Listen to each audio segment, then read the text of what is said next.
আপনি যদি অনলাইনে ইনকাম করতে চান, অনলাইনে আপনার কাছে যদি স্মার্টফোন থাকে তাহলে আপনি ইউটিউব এবং ফেসবুকের অ্যাকাউন্ট খুলতে পারেন। খুলে আপনি তাতে রিলস বানাতে পারেন। আপনি যেটাতে স্বচ্ছন্দ, আপনার যে স্কিলটা আছে, ধরুন আপনি যদি নাচ গান করতে পারেন ভালো, তাহলে সেগুলো করে আপনি ক্লিপ বানাতে পারবেন এবং আপনার ফলোয়ার বাড়বে, আপনার ভিউ যদি বাড়ে তাহলে সেখান থেকে ভালো একটা ইনকাম আপনি পেতে পারেন। ফেসবুক এবং ইউটিউব। তো ইউটিউবে কীভাবে অ্যাকাউন্ট খুলতে হয়, ফেসবুকে কীভাবে অ্যাকাউন্ট খুলতে হয়, সেগুলো একটু শিখে নেওয়া দরকার।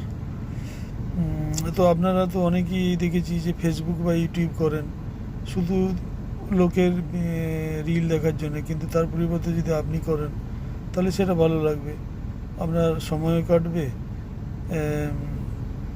তার সঙ্গে যদি ইনকাম বাড়ে তাহলে ভালো লাগবে, সময়টা ভালো কাটবে, আনন্দে কাটবে।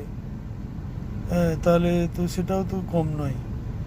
হ্যাঁ, তো আপনি অন্যের ভিডিও রিল এগুলো দেখছেন, তাতে আপনার এন্টারটেনমেন্ট হচ্ছে ঠিকই, কিন্তু আপনার নেটের যে রিচার্জ করার খরচ, সেই খরচটা তো আপনার হয়ে যাচ্ছে।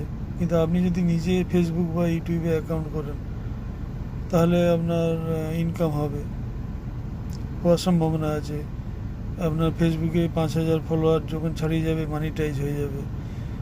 ইউটিউবেও তাই। ইউটিউবে আপনার একটা ভিডিও যদি ভালো রকম ভিউ পায় তাহলে সেটা সেটা প্রথম ইউটিউবে যে আপনি ভিডিও করছেন তাতেও আপনার কিন্তু যদি ভাইরাল হয়ে যায়, প্রচুর ভিউ হয়ে যায়, তাহলে কিন্তু আপনি ওখান থেকে ইনকাম পাবেন।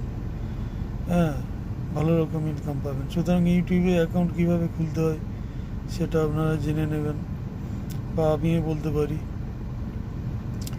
তো ইনকাম কিসে বেশি হবে, ফেসবুকে বেশি হবে না ইউটিউবে বেশি হবে, সেই নিয়ে মত পার্থক্য আছে। তো ফেসবুকে আপনার যে চেনা পরিচিত লোকজন থাকে তারা ভিউ বাড়ায়, কমেন্ট করে, তাতে আপনার ফলোয়ার খুব তাড়াতাড়ি বেড়ে যায়। ইউটিউবে হচ্ছে সবাই অচেনা, তাহলে আপনি একটু ফ্রিলি সব রিল ফিলগুলো বানাতে পারেন। হ্যাঁ, নাচ করতে পারেন, তাতে আপনার অতটা লজ্জা পাওয়ার কিছু নেই, কারণ অচেনা লোকই বেশি। কিন্তু ফেসবুকে চেনা লোকের সামনে যদি আপনি নাচ গান করতে চান তখন আপনার একটু লজ্জা লজ্জা বোধ হবে। সুতরাং এই ডিফারেন্সগুলো আছে।